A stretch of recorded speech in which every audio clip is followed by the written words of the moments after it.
दिल्ली का अभिनव जब बंगाल की अनुश्री को ब्याह कर घर लाता है तो उसकी माँ सुषमा पहले तो उससे नाराज होती है, लेकिन फिर अपने इकलौते बेटे की खुशी के आगे बंगालन बहू को अपना लेती है और दोनों का गृह प्रवेश करती है।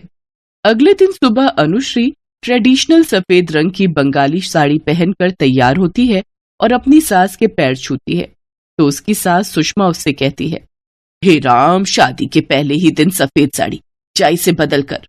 सासू माँ, ई तो अमा तारे बियो ने खूब शुभ मानता छे, तेरी ये भाषा तो मेरे पल्ले कुछ नहीं पड़ रही। माँ ये कह रही है कि इसकी साड़ी पूरी सफेद नहीं है, इसमें लाल रंग भी है और ये इनके यहाँ की सबसे शुभ साड़ी मानी जाती है। अच्छा, अब जल्दी से जाकर रसोई में कुछ पकवान बना दे और हाँ, मीठे में जो आता हो वो भी बना लेना। अनुश्री, मीठे में रसगुल्ला, रसमलाई और संदेश बना लेना और हाँ, बैंगन भाजी तो जरूर बनाना। तू तो ऐसे फरमाइश कर रहा है जैसे बंगाल से बहू नहीं बल्कि बंगाली शेफ लेकर आए। बहू, तू अपने हिसाब से अपनी पहली रसोई में कुछ भी बना लेना। रसोई में जाकर अनुश्री मछली, चावल और मीठे में रसगुल्ला बनाती है और खाना लाकर डाइनिंग टेबल पर लगा देती है। मांसाहारी खाना देखकर सुषमा का पारा चढ़ जाता है। हे राम, तूने पहली रसोई में ये मांसाहारी खाना बनाया? छी छी छी छी छी, इस बंगालन ने तो सारा धर्म भ्रष्ट कर दिया मेरा। राम राम राम राम राम, मैं तो ये खाना बिल्कुल भी नहीं खाऊंगी। सास की बात मानकर अनुश्री वो सारा खाना फेंकने जा रही होती है कि तभी उसे घर के बाहर एक बूढ़ी भिखारन दिखती है। अनुश्री वो सारा खाना भिखारन को दे देती है। तेरा बहुत बहुत शुक्रिया बेटी, तेरे हाथों का चूड़ा देखकर तो लगता है कि तेरी नई नई शादी हुई है, लेकिन तुम रो क्यों रही हो? अनुश्री उसे सारी बात बताती है। वो भिखारन उसे एक जादुई थाली देती है जिसे लेकर अनुश्री घर आ जाती है। एक बार इस जादुई थाली को आजमा कर देखती हूँ। यह जादुई थाली, जल्दी से मुझे स्वादिष्ट पकवान और खाना दे दे। उसके इतना कहते ही उस थाली से एक जादुई रोशनी आती है और वो थाली बढ़िया पकवानों से भर जाती है। इस चमत्कार को देखकर वो खुश हो जाती है और उस पकवान को लेकर वो सुषमा और अभिनव के पास जाती है और कहती है, मुझे माफ कर दीजिए सासू माँ, अब से मैं वैसा खाना नहीं बनाऊंगी। अब मैंने आपके लिए ये सब शाकाहारी बनाया है, इसे खा लीजिए प्लीज। उस स्वादिष्ट खाने को खाकर तो सुषमा अपना सारा गुस्सा भूल जाती है। वाह बहू, अब तो मेरे लिए तुम ऐसा ही स्वादिष्ट शाकाहारी खाना बनाना, और ये ले, ये मेरा पुश्तैनी हार, तेरा सगुन। जादुई थाली की मदद से बंगालन बहू सबका दिल जीत लेती है। ऐसे ही समय बीतता है। फिर एक रोज घर पर अभिनव के मामा मामी और बुआ फूफा नई बहू को मिलने आते हैं। इतने सारे लोगों के लिए खाने का सोचकर अनुश्री जादुई थाली से कहती है, हे जादुई थाली, आज तो तुम्हें बहुत सारा खाना बनाकर देना होगा। 8-10 लोगों के लिए जल्दी से ढेर सारे स्वादिष्ट पकवान बनाकर दे दो। उसके सामने ढेर सारा खाना आ जाता है। वो उन सबको खाना परोसती है।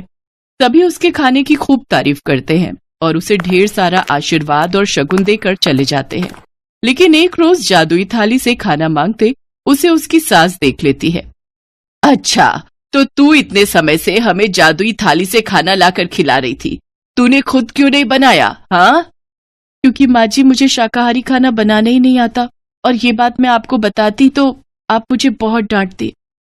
बेटी, एक बार तू मुझे कहकर तो देखती, मैं तुझे अपने हाथों से खाना बनाना सिखाती। अब मैं तुझे शाकाहारी खाना बनाना सिखाऊंगी। आखिर कब तक तू इस जादुई थाली के भरोसे रहेगी? हाँ? सुषमा अपनी बहू को खाना बनाना सिखाती है।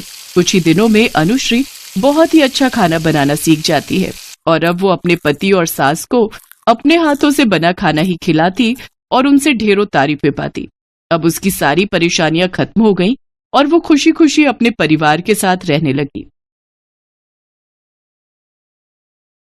वाओ, ये लिपस्टिक कितनी सुंदर लग रही है मेरे फेस पर। और ये आई शेडो, ये भी अच्छा है। बच्चे ड्रेस, इसका कुछ करना पड़ेगा। अरे दीदी, ये क्या कर रही हो आप? इतनी सुंदर ड्रेस को क्यों फाड़ रही हो? चुप कर, ये मेरी ड्रेस है, मैं इसे फाड़ू या सिलूं मेरी मर्जी। तू अपना मुंह बंद रख। मेरे कमरे में झाड़ू पोछा करने आई है ना, तो चुपचाप वही कर और जा यहाँ से।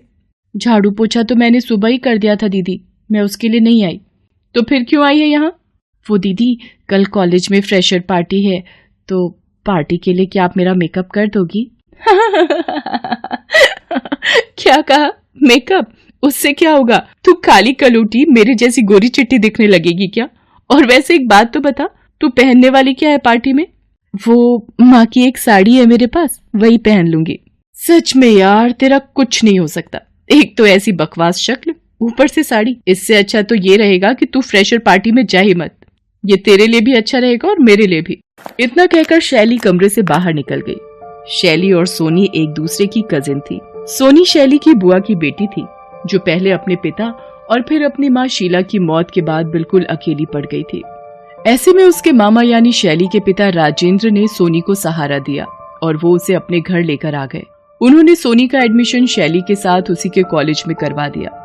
लेकिन इस सब के बावजूद सोनी का अकेलापन अब भी दूर नहीं हो रहा था, क्योंकि वो अपनी मामी शालिनी और बहन शैली को फूटी आंख नहीं सुहाती थी।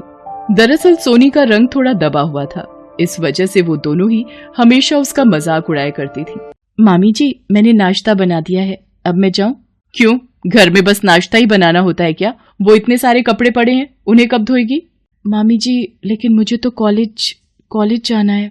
उफ, शक्ल से तो मनहूस है ही, ऊपर से एक नंबर की कामचोर भी है ये लड़की। वैसे आज तो कॉलेज में फ्रेशर पार्टी है ना, तो तू वहां जाकर क्या करेगी? चल जाकर कपड़े धो। क्यों मामी जी, मैं क्यों नहीं जा सकती फ्रेशर पार्टी में? शैली दीदी तो कितनी देर पहले ही चली गई, आपने उन्हें तो एक बार भी नहीं रोका। अच्छा, तो तू अब मेरी शैली की बराबरी करेगी? अरे उसके पैरों की जूती के बराबर भी नहीं है तू। जाके शक्ल देख अपनी आईने में। तुझे तो हमारा एहसान मानना चाहिए कि हम तुझे पाल रहे हैं, वरना तू तो किसी के सामने जाने के भी लायक नहीं है। अब अपनी औकात में रह और जाकर घर के सारे काम निपटा, समझी? ऐसा सोनी के साथ लगभग रोज ही होता था। कभी शैली तो कभी उसकी माँ शालिनी उसे उसके सांवले रंग रूप के लिए बातें सुनाने का एक भी मौका नहीं छोड़ते थे। इस सब से सोनी को बहुत रोना आता था, साथ ही उसे अपनी माँ की भी बहुत याद आती थी। माँ, तुम मुझे छोड़कर क्यों चली गई? तुमने तो मुझे कभी बदसूरत नहीं कहा, बल्कि मैं तो तुम्हारी परी बेटी थी ना, और तुम तो इतनी गोरी भी थी।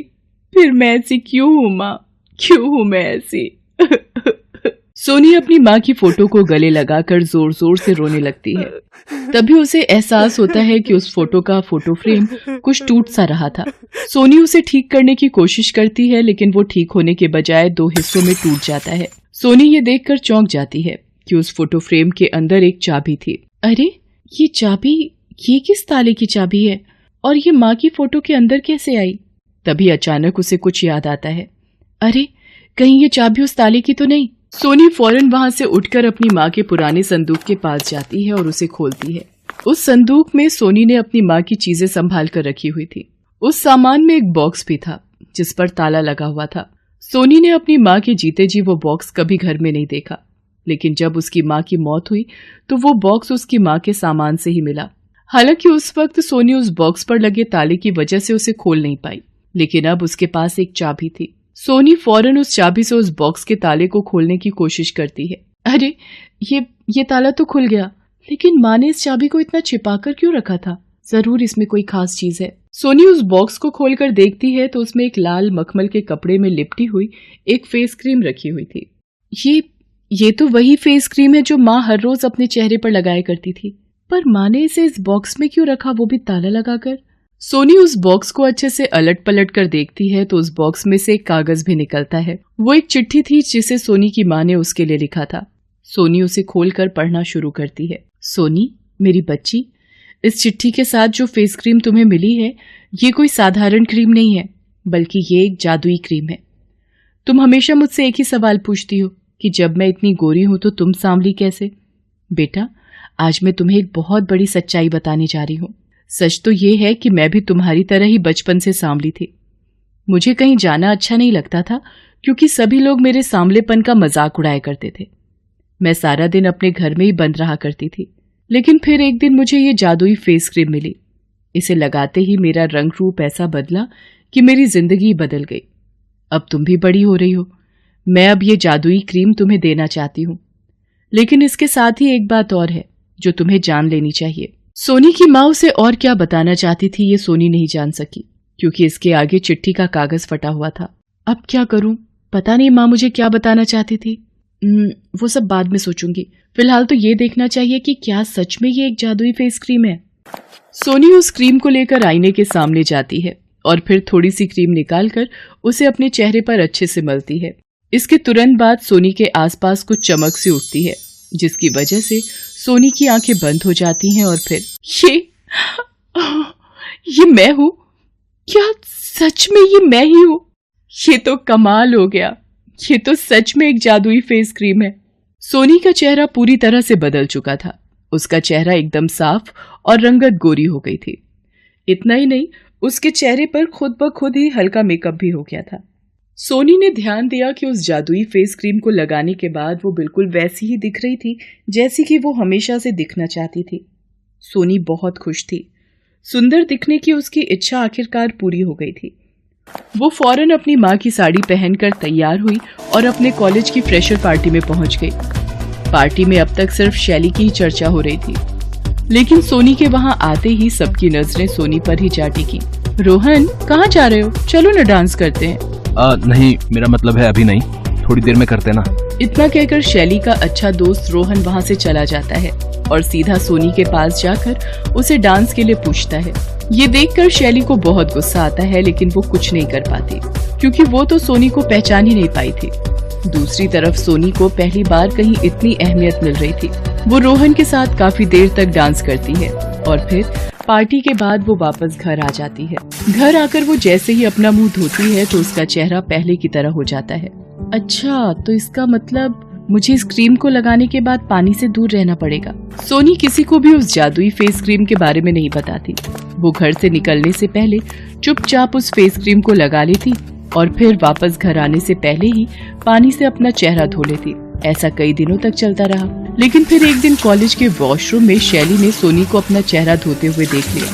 अब वो सारी सच्चाई जान चुकी थी। वो फौरन सोनी के पास जाकर गुस्से से बोली, अच्छा तो तुझे मुझसे इतनी जलन हो गई कि तू काला जादू करने लगी है? ठहर जा, आज मैं माँ से तेरी शिकायत करती हूँ। तेरा दिमाग तो वही ठिकाने पर लगाएंगे। नहीं नहीं दीदी, ये सच नहीं है, मैं कोई काला जादू नहीं कर रही। झूठ मत बोल, मैंने अपनी आंखों से देखा भी। मुंह धोने से पहले तू कोई और थी। आपने जो देखा वो गलत नहीं है दीदी, लेकिन मेरा यकीन कीजिए, ये कोई काला जादू नहीं बल्कि ये सब मेरी माँ की इस जादुई फेस क्रीम का कमाल है। सोनी शैली को उस क्रीम के बारे में सब कुछ बताती है। शैली फौरन सोनी से वो फेस क्रीम छीन लेती है और उसे अपने बैग में रख लेती है। दीदी, ये क्या कर रही हो आप? वो मेरी क्रीम है, मुझे वापस दो। चुप हो जा, इस दुनिया में कोई भी खास चीज तेरे लिए नहीं है, समझी ना? शैली वहाँ से चली गई और घर आकर उसने सबसे पहले अपने चेहरे पर उस फेस क्रीम को लगाया। वो पहले से ही गोरी थी, लेकिन फिर भी उसे तो और सुंदर दिखना था। क्रीम को लगाते ही वहाँ फिर से रोशनी हुई और शैली की आंखें बंद हो गई। इसके बाद ये क्या हो गया मेरे चेहरे को? उस जादुई फेस क्रीम का शैली के चेहरे पर उल्टा ही असर हुआ। उसका रंग काला हो गया। ये देखकर शैली जोर जोर से रोने लगी। तब तक सोनी घर आ चुकी थी। उसने जैसे ही शैली का हाल देखा तो उससे बोली, आप परेशान मत हो दीदी, जाओ जाकर अपना मुंह अच्छे से धो लो, फिर सब पहले जैसा हो जाएगा। शैली ऐसा ही करती है। चेहरा धोते ही उसका चेहरा पहले जैसा हो जाता है। फिर वो उस क्रीम को सोनी की तरफ फेंकते हुए कहती है, ले तू ही रख अपनी ये बकवास क्रीम, मुझे नहीं चाहिए। सोनी अपनी क्रीम को वापस पाकर बहुत खुश होती है, लेकिन उसे ये समझ नहीं आ रहा था कि आखिर उस फेस क्रीम का असर शैली पर उससे अलग क्यों हुआ। सोनी ने एक बार फिर उस क्रीम वाले बॉक्स को देखा तो उसमें से चिट्ठी का बचा हुआ हिस्सा भी बाहर आ गया। सोनी ने उसे पढ़ना शुरू किया। बेटा, इस फेस क्रीम का जादू ये है कि ये इंसान के मन की छाप उसके चेहरे पर ले आती है। याद रखना, जैसा तुम्हारा मन होगा, इसे लगाने के बाद तुम्हारा चेहरा भी वैसा ही बन जाएगा। अब सोनी को उसके सवाल का जवाब मिल चुका था। साथ ही अब वो ये भी समझ गई थी कि सारी जिंदगी सुंदर दिखने के लिए अब उसे क्या करना है और क्या नहीं। हेलो दोस्तों, कैसे हैं आप सब? हमारी कहानियाँ देखने के लिए हमारे चैनल को सब्सक्राइब कीजिए और हाँ, बेल आइकॉन पर क्लिक करना मत भूलिएगा।